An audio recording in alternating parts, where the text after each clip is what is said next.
today we're going to be discussing Model X, Model S, which one you should get, because I get that question a lot and I don't know how to answer it all the time, and that's too bad for me. I'm a YouTuber, so I kind of have to try and answer this, right? Okay, so I'm going to try and answer this the best way I can. Should you get a Model S or Model X? It's a good question.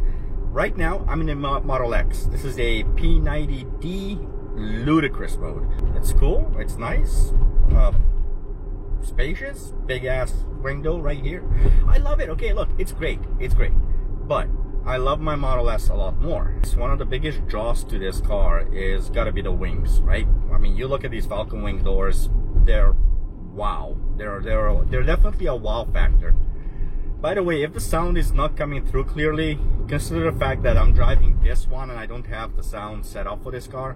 I don't have this car for too long, so I don't have time to kind of work around the sound stuff. So that's why. The big window, beautiful. The Falcon wing doors, gorgeous. The car itself, wonderful.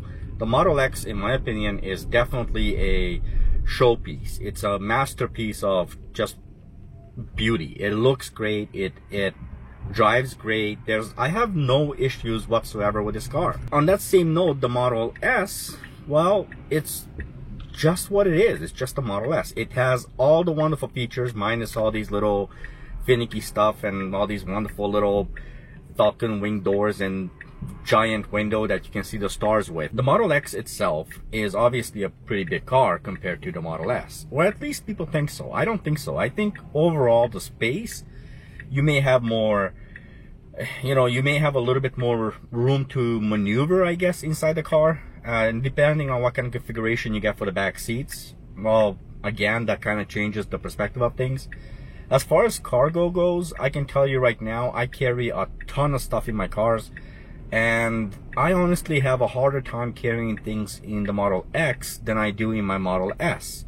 The fact that it's so much higher, I think it's harder to put stuff up on, especially heavier stuff up. Then again, that depends, I guess, on what you're carrying and what you're bringing with you and what you're doing. The Model S, on the other hand, is, I think, a little bit more simple in terms of straightforwardness. It's just a straightforward car that we are still familiar with, as compared to most cars. We can compare to most cars, actually. But the Model X, I love the fun aspect of this car. It's fun. It's interesting. And the key things that make this car so interesting is those two things: this big windshield and the Falcon wing doors. Aside from that, I don't see any difference. Just like I don't see any difference between Model 3 and a Model S, right? I reviewed the Model 3. Great car. I love the car. I still prefer my Model S. And I think this is the key point here that I'm trying to make. It's a preference. It really is. If you have a family, we got a couple of kids, 2, 3, 4 kids, I don't know. It's a great car. The Model S, Model X work. Model S, not so much. If you got 4 kids, the Model X works great with 4 kids. Should you get a Model S or a Model X? My answer to this is very, very simple. Buy the one you want and buy the one you need. Because, frankly, everybody has different needs and everybody has different wants. Does your house have the ceiling clearance for you to be able to use the Falcon wing doors? Is that something that you can do, right? Are they going to open up all the way, or are they going to always pause at a certain point because, frankly, your garage is too low? You should take that into consideration as well. Where do you park is obviously a big thing, because the car will be parked a lot in its life. So you should think about that. As for everything else literally is a personal taste. It's personal choice. As I said, I love all of these cars. In fact, for those of you guys who might start commenting that I'm an X hater here or something like that, consider the fact that I actually initially wanted to get, I was thinking about getting the Model X. Lucky for me, I have a wonderful wife who says, you want to use your brain a little bit? And I'm like, no. And then she's like, but you should. And I said, okay. So it's great.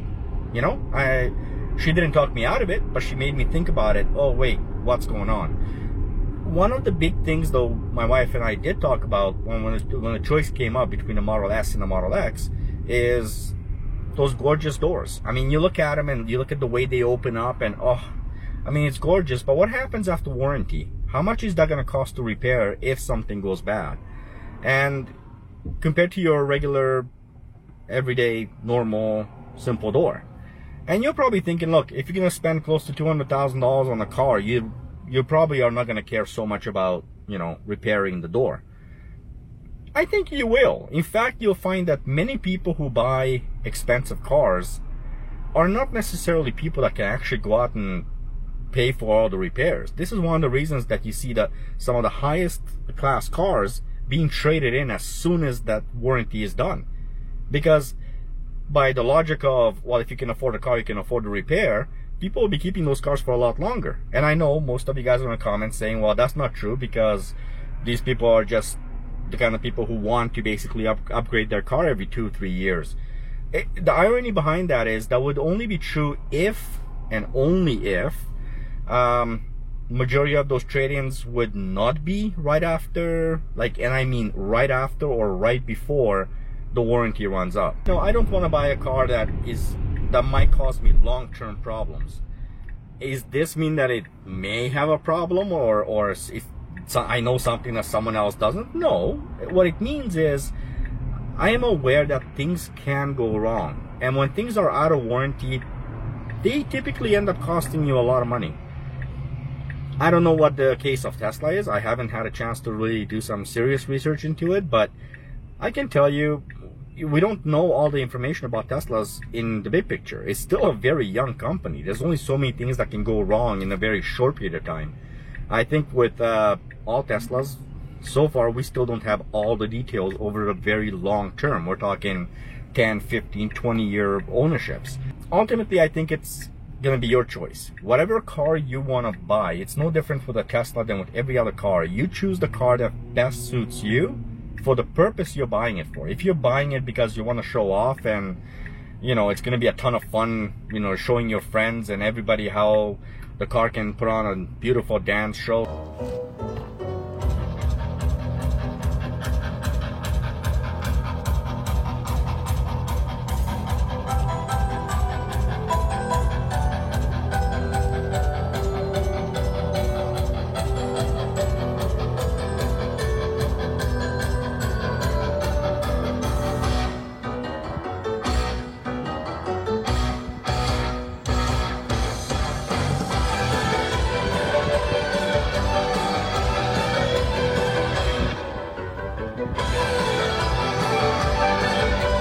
And all that stuff, great, buy a Model S, Model X.